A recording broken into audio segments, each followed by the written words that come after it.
Dozens of bodies, including children, have been recovered from the wreckage of a school sheltering displaced families in Gaza City. It is one of two Israeli airstrikes the military says targeted a Hamas command and control centre.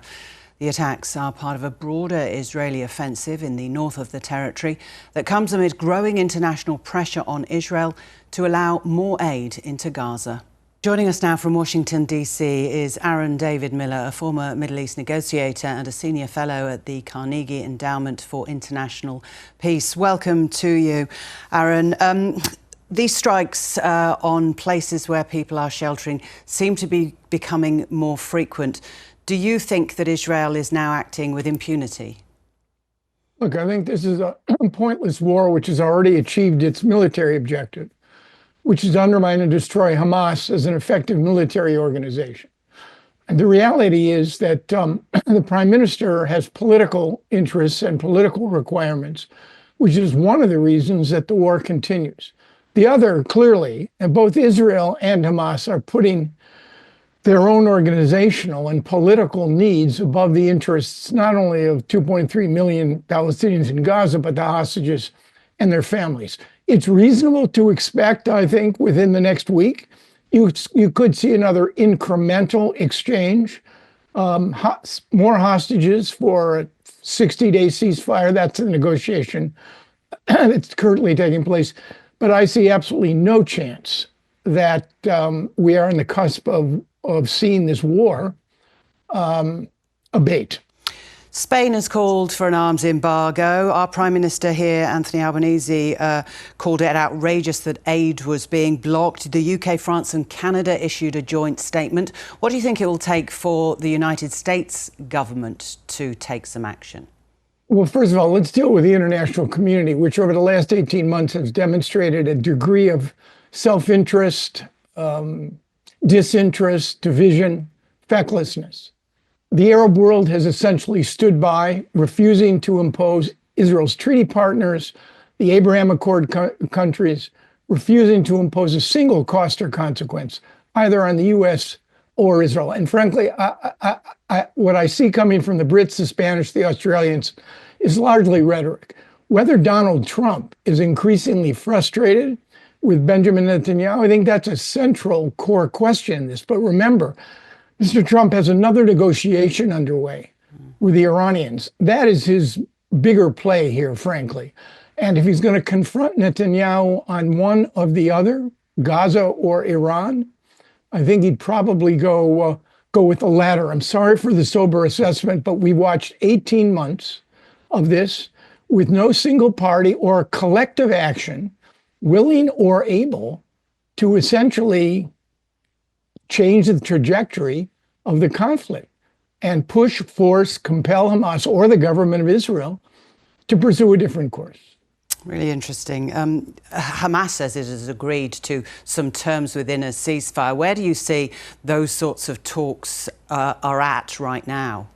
You know, my experience in Israeli-Palestinian negotiations over the course of 20, 25 years is they basically have two speeds, slow and slower.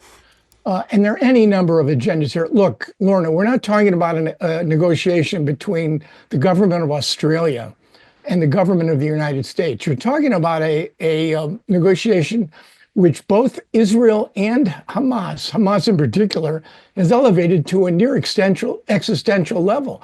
Mr. Netanyahu's political future. He's on trial for bribery, fraud, breach of trust in a Jerusalem district court. If he loses power, he could face a conviction or alternatively forced out of power by a plea agreement to avoid prison. So these are existential stakes for Hamas and for the Israeli government. That's not the way the government of Australia sees it. It's not the way the U.S. sees it. And that's why I suspect it's going to be exceedingly difficult for outside powers, even the ones with extraordinary influence. I'm sitting here in Washington, D.C., to basically push, compel, and force this war to its conclusion.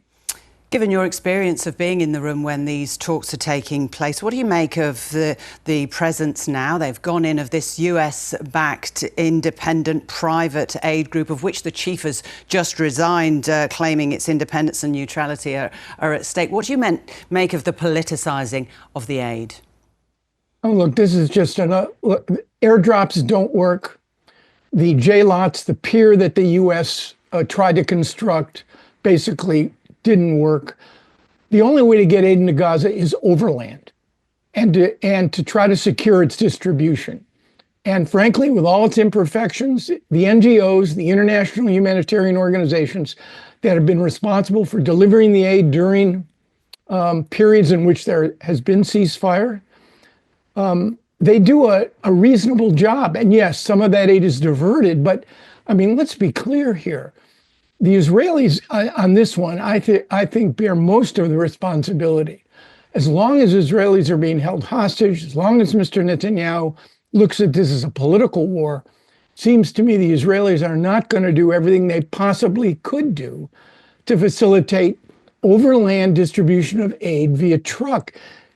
October 6th, there were 600 trucks a day required to get into Gaza. This new contrivance, the Gaza Humanitarian Foundation, I think is just a political ploy to try to diffuse pressure on the Israelis from the United States.